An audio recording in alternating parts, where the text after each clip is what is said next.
کو یہ امید ہوتی ہے کہ میں بہت عرصے زندہ رہوں گا، پلاننگ کرتا ہے آج سے 20 سال بعد کی، 30 سال بعد کی، یہ کرنا ہے، یہ پروجیکٹ تیار کرنا ہے، یوں کروں گا، میں اس طرح کروں گا، اس طرح کروں گا۔ جب ملک الموت علیہ السلام تشریف لاتے ہیں تو بس صاحب سیٹھ جی کو فکر تھی ایک ایک کے 10 کیجئے، موت آ پہنچی کہ صاحب جان واپس کیجئے۔ تو ملک الموت علیہ السلام آنے کے بعد پھر ایک لمحہ مہلت نہیں دیتے۔ اربوں خربوں جمع کرنے والا، جس نے فراڈ کے ذریعے، جھوٹ کے ذریعے، دل آزاریوں کے ذریعے دوسروں کو ذلت میں مبتلا کر کے اس نے پیسہ کمایا، اس وبال کے ساتھ قبر میں چلا جاتا ہے۔ لوگ دیکھتے ہیں بڑا شاندار جنازہ ہے اور بڑی پبلک ہے، لیکن آپ نہیں سمجھ پائیں گے کہ کتنا بڑا اس کے لیے وبال ہوتا ہے۔ ایک بزرگ ہیں، نام تو میرے ذہن میں بھی نہیں ہے، لیکن یہ روایت لکھی ہے علامہ جلال الدین سیوطی رحمۃ اللہ علیہ نے اپنی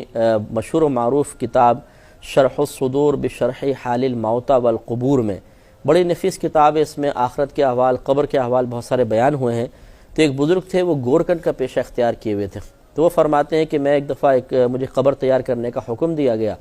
اور سنا تھا کہ کوئی بہت بڑی مالدار عورت کا جنازہ ہے، تو کہتے ہیں کہ میں نے قبر کھودی اور تیار کرنے کے بعد میں پاس لیٹ گیا، ٹائم تھا، ابھی جنازہ آنے میں دیر تھی، کپڑا منہ پہ رکھا، میں سو گیا۔ تو میں نے خواب میں دیکھا کہ جو میں نے قبر کھودی تھی اس کا پڑوسی جو مردہ تھا وہ مجھے کہہ رہا تھا کہ خدا کے واسطے یہ جو جنازہ آ رہا ہے نا، اس کو یہاں دفن نہ ہونے دینا، یہ آگ ہے جو ہمیں بھی تکلیف دے گی، اس کو یہاں سے کسی طرح دور کر دو۔ تو کہتے ہیں میری ہڑبڑا کر آنکھ کھل گئی، میں انتظار کرنے لگا، دیکھا ایک بہت بڑا جنازہ آیا اور وہ سنا تھا کہ بڑی مالدار عورت کا جنازہ ہے۔ تو کہتے ہیں چونکہ مردے نے مجھے کہا تھا تو میں نے حکمت اختیار کر کے کسی طریقے سے فٹافٹ دوسری قبر کے اندر اس کو منتقل کروا دیا۔ پھر میں لیٹا، مجھے غنودگی طاری ہوئی تو اس مردے نے میرا شکریہ ادا کیا اور کہا کہ ایک وہ جنازہ آ رہا ہے، اسے یہاں پر دفنا دینا۔ میری آنکھ کھلی تو میں نے دیکھا کہ ایک جنازہ ہے جس میں صرف 4 ہی افراد ہیں اور کوئی اس کے ساتھ نہیں، غریب کوئی آدمی تھا، اور بتایا گیا کہ یہ غریب مسافر تھا، ہمارے ادھر آ کے اس کا انتقال ہو گیا تھا، تو ہم نے اس کے سب چندہ کر کے تجہیز و تکفین کا اہتمام کیا اور اس کو لے کر آ رہے ہیں۔ وہ تھا نیک، تو اس کو پھر فرماتے ہیں میں نے اس قبر میں دفنایا۔ تو یہ جو مطلب ہمارے ہاں بڑا شور شرابہ ہوتا ہے کہ ایک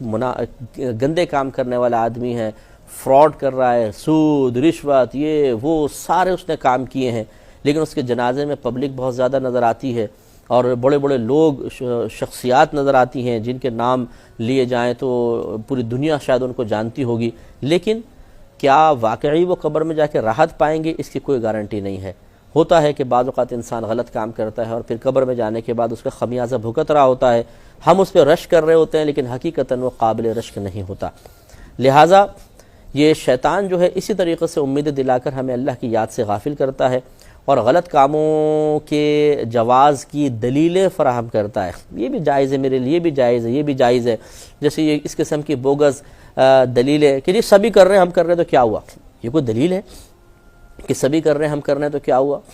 اگر آپ یہ کہہ رہے ہیں کہ سبھی کر رہے ہیں ہم کر رہے ہیں تو کیا ہوا، تو یہ دوسرے کے حق میں بھی قبول کر لیجئے۔ ایک شخص اگر آپ کے گھر میں آ کے ڈاکہ مارتا ہے اور کہتا ہے جی سبھی ڈاکہ مار رہے ہیں کہ میں نے مار لیا تو کیا ہوا، تو آپ کو کہنا چاہیے ٹھیک ہے بالکل صحیح کہہ رہے ہو بھائی، اور ڈاکہ مار لو، لیکن آپ اس کی اس بات کو تسلیم نہیں کرتے بلکہ آپ اسے غلط مانیں گے، موقع ملے گا تو اسے جان سے بھی مار دیں گے اور یا پھر اس کو پولیس کے حوالے کریں گے۔ کیوں؟ اس کے اس قول کو آپ نے قبول نہیں کیا، اس لیے کہ یہ آپ نہیں کہہ رہے بلکہ سامنے والا کہہ رہا ہے، اور آپ اپنے لیے ایک ناجائز کام کو صرف اس وجہ سے جائز قرار دے رہے ہیں کہ دوسرے سب لوگ کر رہے ہیں۔ تو یہ آپ غور کریں گے کہ جب کوئی انسان قرآن و حدیث کو چھوڑ کر کوئی اور راستہ اختیار کرے گا تو ایک وقت آئے گا کہ اس کو ضرور لاجواب ہونا پڑے گا اور اس کے پاس کوئی جواب نہیں ہوگا۔ جب دنیا میں آپ کے پاس جواب نہیں ہے تو خود سوچئے بارگاہ الہی میں حاضر ہو جانے کے بعد کون سی تیزی، تراری، چالاکی آپ کے اندر پیدا ہو جائے گی کہ آپ معاذ اللہ ثم معاذ اللہ تبارک و تعالیٰ کو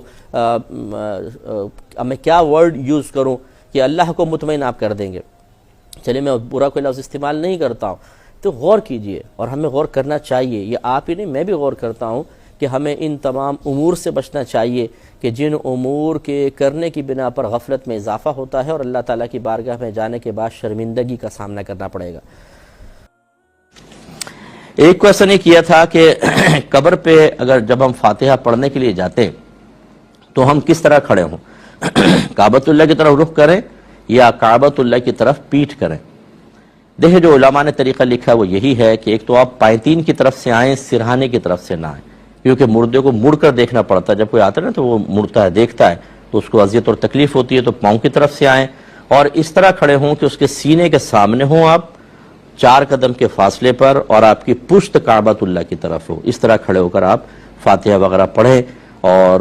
عام قبور کے اندر تو یہی ہے، لیکن مزارات کے اندر بھی یہی ہے کہ آپ یہ نہیں ہے کہ آپ جا کے قبروں کو چومیں، ان کو چھوئیں 4 قدم کے فاصلے پر. یہ ہمارے اکابرین نے لکھا ہے. ہم ان اکابرین کی تعلیمات کو رد کر چکے ہیں.